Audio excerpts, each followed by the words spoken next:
Hello and welcome back. Okay, now we're getting to the sexy stuff. Decentralized exchanges, or DEXs as they're commonly referred to, are automated crypto exchanges. But they're not operated by companies in the way that Coinbase or Bitstamp are. Instead, DEXs are automated smart contract-based applications which live on a blockchain. Now, just like a centralized exchange, they let you exchange one cryptocurrency for another by choosing a trading pair, just like you did on the centralized exchange. So why are DEXs different? Well, in a centralized exchange, you have to transfer your cryptos to that exchange in order to make your trade. When you trade on a DEX, you send your cryptos to their smart contract directly from your crypto wallet, and they send back the assets that you buy directly to your crypto wallet. Your cryptos are never on deposit with a third party in the way that they are with a centralized exchange. This is known as non-custodial trading. So you just connect your wallet to the DEX and choose which coin you want to swap for another coin.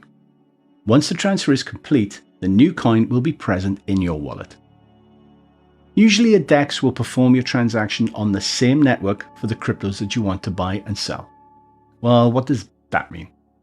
Well, if you want to exchange one ETH for 2000 DAI on the Ethereum network, for example, you send the DEX one Ether on the Ethereum mainnet, and the DEX sends you back your 2000 DAI stablecoins also on the Ethereum mainnet. Sometimes the DEX will accept one type of cryptocurrency on one network, and then deliver your chosen cryptocurrency back to you on a different network. Bonus points if you can recall what this type of transfer is called from our lessons in section 1. Yes, it's called an atomic swap. Unlike centralized exchanges, DEXs cannot be hacked as they live on a blockchain, although they are not free from exploits, as we'll discuss in the next section. Also, different to centralized exchanges, there is no KYC to perform on a DEX because you don't have an account. And DEXs do not accept fiat currency. So you cannot send a bank transfer to a DEX or withdraw fiat currency from one. You can only trade in crypto coins and tokens. Saying that, DEXs do of course accept stablecoins, but they do not accept fiat money, bank transfers, or credit card payments. Are DEXs safe to use? Well, most of them are, yes. But please do your own research on any DEX you plan to use in order to see if it has a well-established trading history. New DEXs are appearing all the time, and not all of them will be trustworthy.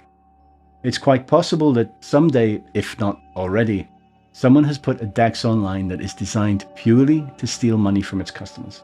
When you go to a DEX, it will ask you to connect to your crypto wallet. Generally, it will accept the MetaMask wallet that we installed earlier.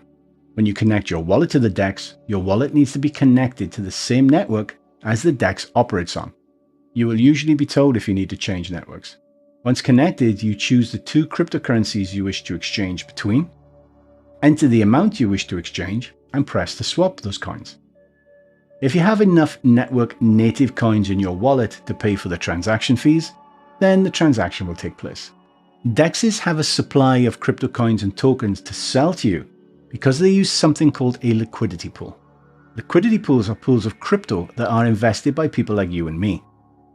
Each trading pair on a decentralized exchange will have its own liquidity pool. This pool of assets is what's used to supply you with your chosen crypto when you make a trade. Let's say you want to trade some Avalanche tokens for USDC stablecoins. Your USDC payment is deposited into the liquidity pool, and the corresponding AVAX tokens that you just bought are deducted from the pool and sent to your wallet. Liquidity pools exist to ensure that any reasonably sized trade can take place at any time. So where does this liquidity come from? Well, it comes from investors just like you and me. We can invest our cryptos into a liquidity pool, and in return, we get a share of all the transaction fees. This is called liquidity mining or liquidity farming. The investor chooses a pool to invest in and then deposits a sum of cryptocurrency. This invested liquidity is then used to fulfill transactions of users, swapping one crypto for another on the DEX. We will discuss liquidity mining in a lot more detail in the section on investing later in the course. One thing to be aware of when using a DEX is the concept of slippage. Slippage is the difference between the price you expect to receive for your trade and the price you actually receive. You see, the price you actually receive for your trade is a function of how much money is on both sides of the liquidity pool. So after every transaction, that ratio between the two assets changes and the price calculation fluctuates slightly. Slippage occurs when the proposed trade that a user wants to make is quite large in comparison to the amount of liquidity in the pool. On a DEX, slippage is expressed as a percentage. Traders should pay attention to the possible advertised slippage that may occur before swapping assets via a DEX. The good news is that on many DEXs, you can set the maximum amount of slippage you're prepared to accept for your trade. If the slippage percentage ends up being higher than the level you're prepared to accept, then your trade will fail and your assets will not be exchanged. However, you will still pay the gas fees for that transaction.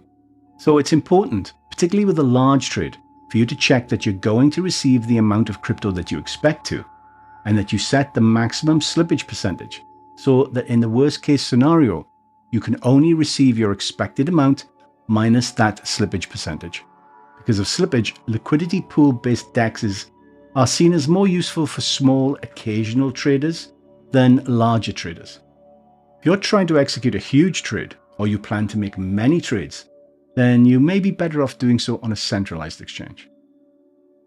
Slippage and DEX price calculations are a little complicated, so please don't worry if you didn't quite grasp that concept the first time around. It's a concept you will likely need to review a few times before it clicks. Well, okay, I hope this makes some sense. Again, it's actually all pretty straightforward, but I've thrown a lot of new concepts at you in this lesson, and I appreciate it's a lot to take in.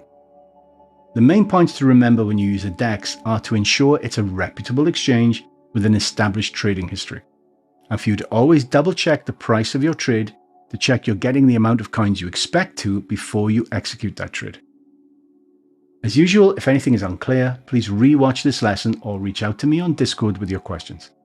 Thanks for your time, and when you're ready, I will see you in the next lesson. Bye-bye.